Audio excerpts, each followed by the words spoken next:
Is it real, or is it in the imagination? We saw Macbeth and Banquo asking those questions about the witches, but throughout the play, the same question recurs. Here's Macbeth shortly before the murder of King Duncan. He's alone. Is this a dagger which I see before me, the handle toward my hand? Come, let me clutch thee. I have thee not, and yet I see thee still. Art thou not, fatal vision, sensible to feeling as to sight? Or art thou but a dagger of the mind, a false creation proceeding from the heat-oppressed brain? I see thee yet, in form as palpable as this which now I draw. He draws his real dagger at that point. Thou marshallest me the way that I was going, and such an instrument I was to use. Mine eyes are made the fools of the other senses, or else worth all the rest. I see thee still, and on thy blade and dudgeon gouts of blood, which was not so before. There's no such thing. It is the bloody business which informs thus to mine eyes.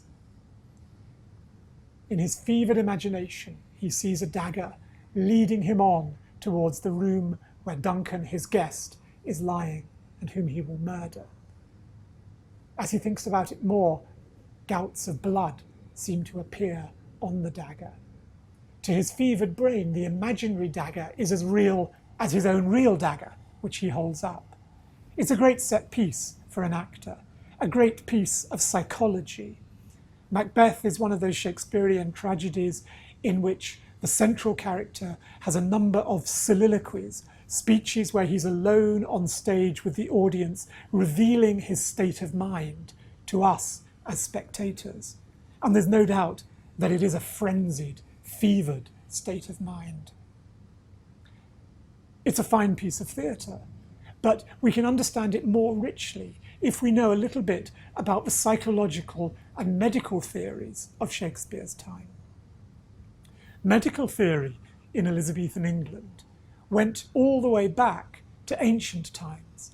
The ancient theorists of Greece and Rome, most notably Galen, exerted enormous influence through subsequent centuries.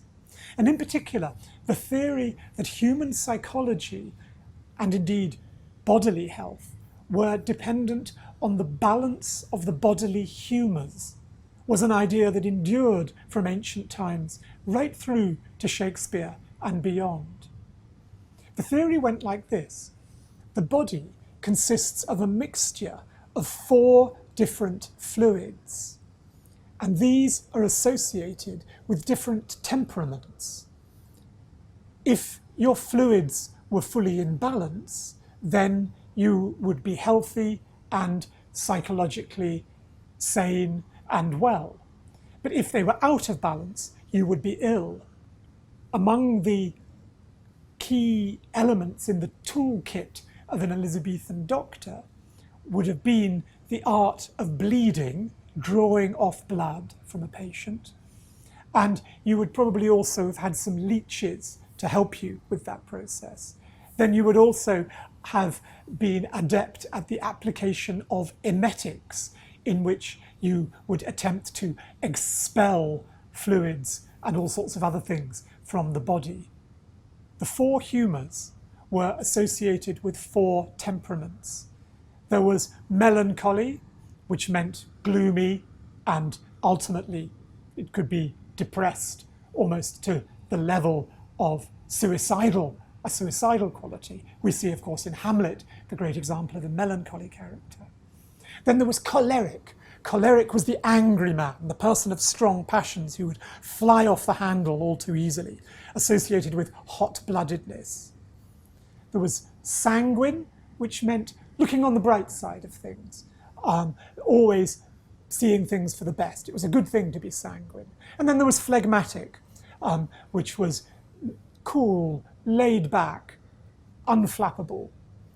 As I say, if you had those 4 elements in a good mixture, you would be fine. If you had too much of one of them, particularly if you had too much melancholy or too much choler, too much anger, then you were in trouble.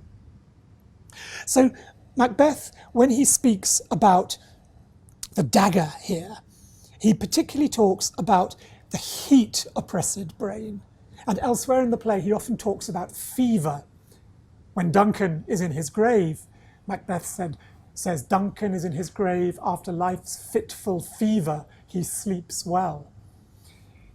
If your bodily fluids were getting too hot, that suggested that you could be in trouble. A kind of mental frenzy could follow. So Macbeth's recognition of the heated quality of his ambition, his desire to become king, he's almost seeing here that the overheating of his blood is leading him to have these visions of daggers, maybe witches, that don't really exist. In a book called The Breviary of Health, by a doctor called Andrew Boord, originally published in the 1550s and frequently reprinted in Shakespeare's time, we learn in chapter 220, I've got the book here in front of me, that there is a distinction between this kind of frenzy that Macbeth feels and true madness. This is the chapter in Boord's Breviary of Health on the subject of madness. He says it's called mania in Greek, and in Latin it is named insania or furor, from which of course we get the English words insanity and fury. In English it is named madness or woodness, like a wild beast. It doth differ from a frenzy, for a frenzy is with a fever, and so is not mania, this madness I do pretend to speak now of. So Macbeth suffers from a momentary fever, a momentary frenzy, but there's never any doubt that he's retaining his sanity. Even when he sees the ghost of Banquo when nobody else sees it, that is still frenzy, not true madness. The wonderful thing about the dramatic structure of Macbeth is that, to begin with, after the murder, Lady Macbeth is the phlegmatic one. She's calm, she's practical. She's calming him down, telling him not to be so fevered, to be so fearful. There's the blood on their hands, and she says, a little water clears us of this deed. And Macbeth says, no, no, no. All the waters of the ocean will not cleanse us of the blood. But as the play unfolds, they go in opposite directions. Macbeth becomes more focused. Even as he realizes he's losing power, he stays focused.